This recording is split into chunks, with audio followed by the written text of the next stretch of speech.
L'Yerres et ses affluents représentent près de 800 km de cours d'eau. Des cours d'eau qui, au fil des siècles, ont été artificialisés, canalisés, mais aussi cloisonnés par des obstacles variés. Sur l'Yerres, on compte en moyenne un obstacle tous les kilomètres. Ainsi segmentée, la rivière est devenue une succession de plans d'eau relativement stagnants, de miroirs d'eau dont le caractère esthétique et pittoresque est indéniable. Mais lorsque l'on passe de l'autre côté du miroir, on découvre alors une réalité beaucoup moins esthétique et beaucoup moins plaisante. Une rivière envasée, marquée par un déficit en oxygène et dont la capacité d'accueil de la biodiversité reste limitée. Le faible courant réduit la capacité d'autocurage et le fond de la rivière s'envase, tandis que les déchets, invisibles, peuvent s'y multiplier. Ces tronçons de rivière fonctionnent quasiment comme des systèmes fermés, des étangs ou des mares, c'est-à-dire des milieux dans lesquels la faune et la flore sont moins riches et moins variées que celles que l'on devrait trouver dans une rivière vivante et naturelle.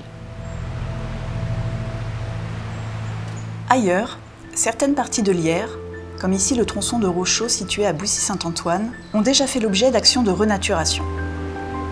Le paysage, quoique différent, y est tout aussi pittoresque et aussi satisfaisant d'un point de vue esthétique.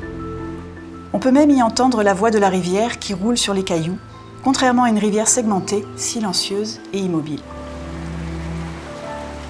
Sous la surface, on découvre alors une eau plus claire, un fond moins envasé et des habitats plus propices au développement d'une faune et d'une flore variées.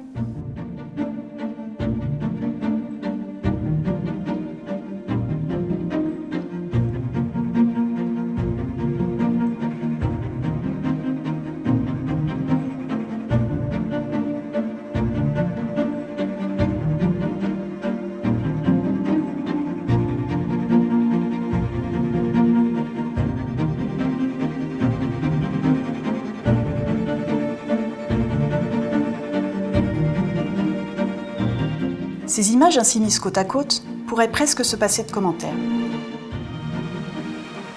Mais s'il fallait retenir un élément, c'est que la vie est indissociable de la variété et du mouvement.